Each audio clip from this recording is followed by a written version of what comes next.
Everyone, welcome to the first episode of Your Careers Unfiltered, the first ever bi-monthly series by NUS CFG. This is where we will explore all things careers, inviting guests to share with you practical insights and unpack real experiences to help you in your career journey. So with how fast the world is changing today, careers are no longer a linear path. There are so much other possibilities than ever before. But that can also make and break your career, and the journey can overall be very overwhelming. So for this episode, we'll be exploring a question: is there really a right career path? With us today, we have Joe, a recent CDE graduate, currently working as an investment associate at Innovent Capital. Hi everyone, I'm Joe, graduated from NUS Civil Engineering in 2024. Pleasure to be here. And Shirlyn, career advisor from NUS CFG. Hi everyone, my name is Shirlyn. I'm a CFG career advisor overseeing the students at CDE. Joe took on many side quests during his academic years, going outside his academic foundation as a CDE student. So I'm really curious about the motivations behind all these side quests. It actually transpired for me in the first year where I went on to NUS CFG Talent Connect portal, because all along I thought I was going to be a built environment engineer. So I did internship in a main con. Thought to myself, actually maybe this is not something I can envision myself doing for the longer future. At that point, I started getting involved into NUS Entrepreneurship Society. I was exposed to startup. I saw a company doing a pitch event and I offered my service. I could do an internship for free, but I wanted to just get some business development experience because I thought that this was a good opportunity to essentially pivot myself out of just being an engineer. Doing an internship is already very rare. What more an unpaid internship? So the thing is, I offered my service to do it for free, but the founder did pay me. Okay. Yeah, so it was not. He was very kind. And being in the whole entrepreneurship ecosystem, I thought I was going to be a founder myself. So that's why I also took up accounting in school. So I could use that knowledge to apply for investment analyst or investment internship. And from there, I managed to get converted to full-time, and that's where I am right now. Oh, okay. Yeah. So looking back, was there any school-based opportunity that was very defining? The Talent Connect one definitely helped me get that first internship. And that first internship was crucial because it gave me that construction experience, allowed me to find my next internship. And then from that, I managed to prove my interest in entrepreneurship, and so I went on to NOC. When I came back, got all those startup experience. I can prove myself together with the accounting knowledge to my current employer that I'm actually interested in startups, which is what they are mainly investing in. And also I have the ability to also look at financial statements, which is one of the key skills when it comes to analysis. And then secondly, I would say the CCAs. So I was in civil engineering club in the first year of school, planning for welfare pack giveaway and things like that. So those actually help to build some hard skills, I would say. Sorry, soft skills. After that, I went to Entrepreneurship Society. As a director for sponsorship, I actually have to go out to talk to actual organizations to pitch the services or the events that we have and the potential impact that we could help them deliver. I thought it was really great that there were different areas of exploration, and there was this part I'm a bit curious about. You alluded to the idea that you might be a founder yourself. Yep. So what happened to the idea? I did get a $10,000 grant from the NUS enterprise to pursue an idea. So after half a year, we did a check-in and see where we were at. And I think when it comes to career path, a lot of students are still interested to pursue corporate and get a stable job. And at the same time, I think we were losing a bit of faith with that idea that we were pursuing. We decided to shut it for good. I think that's also a good lesson because it taught me that if you are in a situation where you think this is not the right path, it's better to change. Yeah, I thought it was really great that at every juncture, Joe was reflecting and kind of knew also then what the next steps were to take. So I thought that's great for Joe. If you were a CDE student and have reached out for career coaching before, you might have met Shirlyn. And actually, I didn't realize how busy career advisors were. On an average per month, how many students do you see? During the recruitment seasons, I think a day it can be 5 to 6 students. The current sentiments for the current market and economic situations, students are getting more worried, definitely. And while they are being worried, I'm also seeing a trend where more students, they would like to have their options more open, kind of similar to Joe. It's something that they explore along the way. They take on a major when they come into university, liking the subject, but they may not necessarily see it as a career option immediately after graduation. Even for me, when I was transitioning away from the thought of being a founder, I was also quite anxious, what could my next path look like? There was a lot of uncertainty. I knew that it was things out of my control. Yeah, so I didn't really think too much and just slowly go with the flow. There's a key word here that Joe mentioned, that's uncertainty. And I find that the uncertainty was what kind of response you get from employers.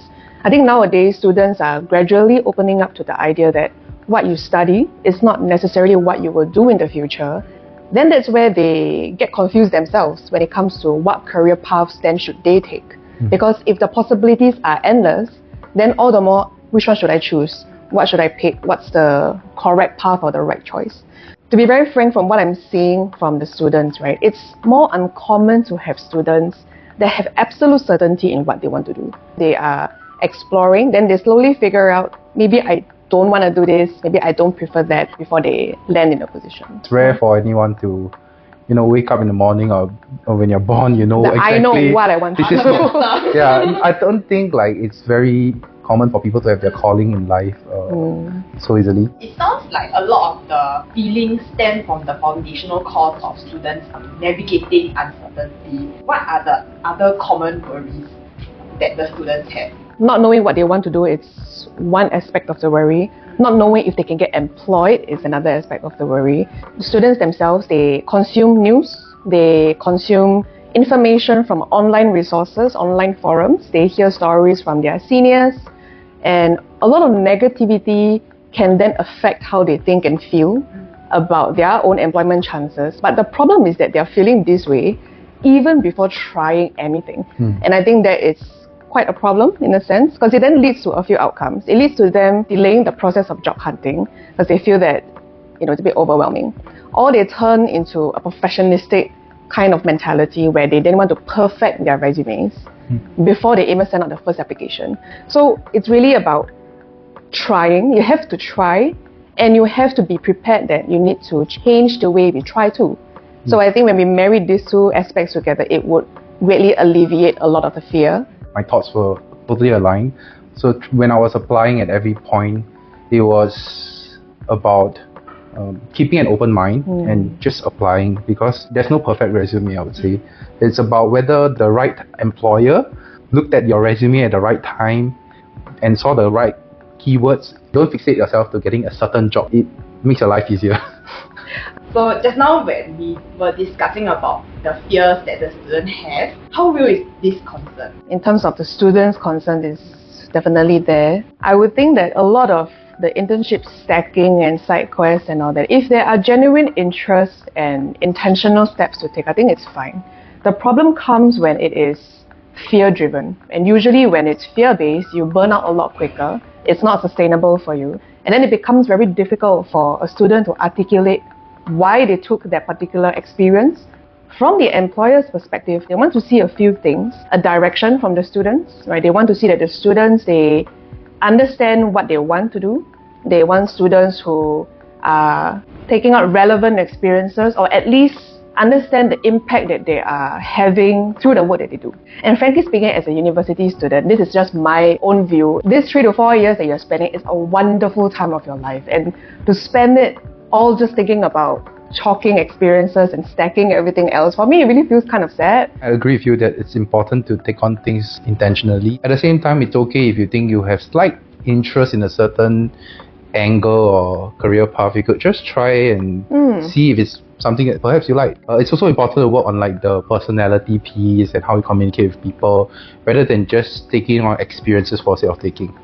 If students themselves, they just keep to these online circles, if they don't speak to actual employers or industry professionals, they can get very much caught up in that bubble. So I really do encourage students to step out and speak to people from different spaces to get a more holistic view of both the good and bad, as well as what would actually work in the current job search scene.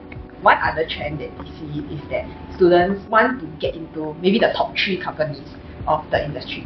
They feel that if they do not get into the top 3 accounting firms or the top 3 law firms, they might not be successful, or it might not be a good first step. Yeah. So what do you think of this? I think it's important to look at not just the top 3, because when you look at the top 3, usually these are very big firms who have established processes, and you're just, I like to say, you're just a cog in the system, right? But if you go for the smaller firms, in a junior stage, you take on much more responsibilities most of the time. These will compound into greater things where people will see that, hey, you have a lot more exposure at this point, and this will help you in future. When you take on greater responsibility and you take on these hats where you need to make decisions. Before all of these things, I think it's important that students take one step back and ask themselves, what do I want to get out of my next internship? So the kind of intentional thinking and thought process makes it a bit more clear about the factors that they are evaluating that then would help them make a choice of what internships to go for. Because I think many students, they may think, I want to make the right move, I want to make the right decision, but what does right actually look like? And it can look very different for different individuals. Because different companies may also have different value propositions. It also depends on the students' own skill sets they want to develop, right? What kind of exposure they wish to get, what kind of new connections they wish to form. I guess an adjacent point to that is that being in MNCs, being in bigger companies, you get to see how established processes are there and you see how it works. But at the same time, joining an SME or a smaller company, you are hurt. If you think certain things are wrong, maybe you speak up and they will take into account your suggestions. And it doesn't hurt if you just drop out people a LinkedIn message who are already in the company or in the space, right, to just ask for a coffee chat. And I think drawing from like my own personal experience, working in smaller organizations, you get exposed to the different functions of a startup or different function of a company, and it helps you explore your interest and direction a bit more. Yeah. So I would also wonder, like, instead of like, you know, chasing to be in the top 3, getting an MNC on your resume, are there any specific skills or mindset that will matter more, or like students should focus more on, regardless of the industry or the function that they are applying to? I feel that soft skills are extremely important, mainly communication. It's not just about communicating with your teammate, it's also about communicating with your superior, time management as well. When it comes to a job, it's up to your own ability to manage your time and also communicate with people if perhaps you need more time or your job scope is too much and things like that. There's so much that I agree with. If I were to just maybe name 2 more points, I think one of it is knowing how to manage yourself. Students who are new to the workforce, right, they are eager to prove themselves. They are eager to do something meaningful. They want to create impact, so they push themselves quite a fair bit. And sometimes when you get to that extent, you realize that it may last for a while before the fatigue starts to pull you down. And I think that is when, you know, managing yourself so that you are accountable and you are reliable is also very important. And then the other point I'd like to also highlight is that learning is something that will never end. So I had students who come to me saying that I can't wait for uni to end so I don't have to study anymore, or I don't have to, you know, learn at such a pace anymore. Well, sorry, but some bad news to break to you, that the learning on the ground is only going to be more, and in fact might even sometimes be at a faster pace. I think we can explore a bit more about what you mentioned just now about staying adaptable, especially now in the very fast changing world that we live in. I guess in your space, I was wondering if you also have observed like how AI or emerging technologies are changing. Yeah, I think AI in general has penetrated a lot of my role. Anthropic recently did a report and they showed that for financial and investment analysis, it's one of the top 10, I would say, roles where AI has a strong reach. As of right now, the models that we see and the interfaces that we're using, AI is very good at distilling information, but it's not to say that there is no risk of hallucination. So there is still a need for humans like us to actually go through the data and own the work that actually AI produce. What AI has done is that it has helped to cut down the amount of work where we have to look through every single thing. With how AI is disrupting the ecosystem of work, where it makes some jobs redundant and it also creates some jobs, I guess to both Shirlyn and Joe, what do you think students should do navigating this landscape? At the end of the day, AI itself, it's a tool. It's about leveraging this tool to make us better at our work. Be more willing to try. The question is, do you have an idea and are you willing to try it? Then you leverage on the tools to make things happen for you. So then the skill sets and what is desired out of, I think, individuals when they're going up on a job hunt or make themselves more employable would have shifted in that sense. I agree with that, and I think we should still focus on cultivating the hard technical skills. But at the same time, it has democratized knowledge. It is much easier for you to learn something new or explore, a certain topic. Ultimately, it is a matter of fact that AI has helped to increase productivity. But at the same time, you cannot be lazy to not check its work. You gotta make sure that you're still as thorough as before, but use it to help you get to a fruition faster.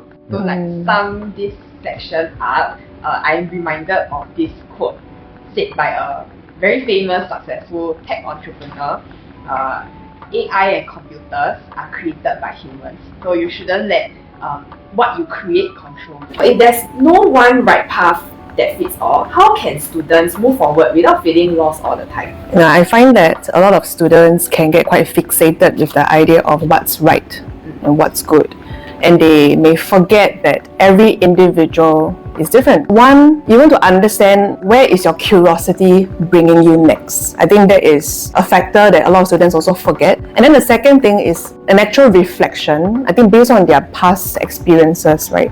What worked for them, right? What did they find a bit more fun based on the different experiences they had? What did they think came more naturally to them? So that's where their strengths are.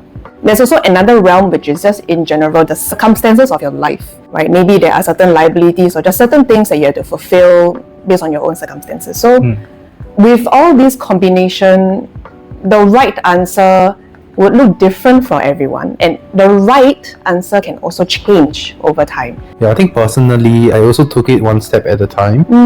It was never like something that I had planned out. It's about taking that one step at a time to see, hey, this is something that works, what's next? Or maybe I want to stay in this thing. Yeah. It's through the exploration phases that you also notice what came more naturally to you, your strengths and what you like better. Yeah. And I think just to add on a little bit, before you are quick to decide this entire thing is not for me, to evaluate, okay, what did I dislike, but what was actually quite okay. So having that understanding would make a slightly more informed decision on what direction or what career path might be more suited at this point in time. Apart from internships, do you all think there are any alternatives for students to test their interest before fully committing to a certain pathway or fully committing to getting that certain role? Case competition is probably one of it. There are different sectors. I recall taking part in system engineering related case competition, taking part in finance competition, stock pitch competition, and that gave me a small insight into what it could potentially look like, whether I would see myself, dabbling in a certain sector. And I think aside from case competitions, what we could really leverage on are mentorships, speaking to people who have walked the path, who are in the field that you are curious about, right? And just interested to know more about their day-to-day, right? Ask them questions about what makes it fulfilling to be in the role they're in, ask about the challenges that they encounter. Like these kind of things can be through coffee chats, right? Whether you reach out to the person on LinkedIn or at an event. So even on campus itself and NUS CFG level, we see so many employer events, right? We have our own flagship career fest, but beyond that, many companies, they engage us to have a talk, either virtually or in person. They even open up their own offices and encourage students to come and have a visit, right? So through these kind of events, you get to speak to the professionals, you get to see and better understand the work that they do, and maybe it just takes an hour or two of your time. So before we wrap up, since this podcast is called Your Careers Unfiltered, we hope to hear one unfiltered takeaway from the both of you. Something students today might not expect about careers. It will be to trust the process. You just keep on moving and don't stop, and that's where you'll continue to find roads ahead of you. I think the fear of the uncertain, it's a very strong feeling, and what I want to encourage students is to have fun. Really, have fun with the process of exploration, right? And gamify your own career journey. It's a journey. Where you start may not necessarily be the same place where you end. It may not be even in the same industry, right? Quite unlikely you'll be in the same company. while on our end we encourage students to be intentional about their career path, right? But at the same time, to keep that element of mystery a little bit, and really just that magic where you allow yourself to be exposed to various options. You have conversations with different people, expand your network a little bit, and attend different things. And you really never know when the next opportunity can open up. Be open, stay curious, right? And I think that is the one main thing I hope students will remember. So is there like one misconception about careers you hope students can let go of? There is a right career path. Yeah. That's the title, right? So that's a misconception. I think there is no right career path. Everyone's journey is unique, and essentially that's what makes them special, right? If everyone's journey is the same, then I don't think it will be that enjoyable. The career path itself is something you forge for yourself. It's something you craft for yourself. It is not going to look exactly the same as any other person, right? So let go of things you cannot control. Welcome different experiences and possibilities is something that I hope students would understand of this point. Okay, and with that, that will be the end of our first ever episode of our first ever podcast by NUS CFG. Thank you to both Shirlyn and Joe for taking the time out to be here today. Yes, we will be posting this series bi-monthly, so please catch up with us. Okay, thank you. Yay!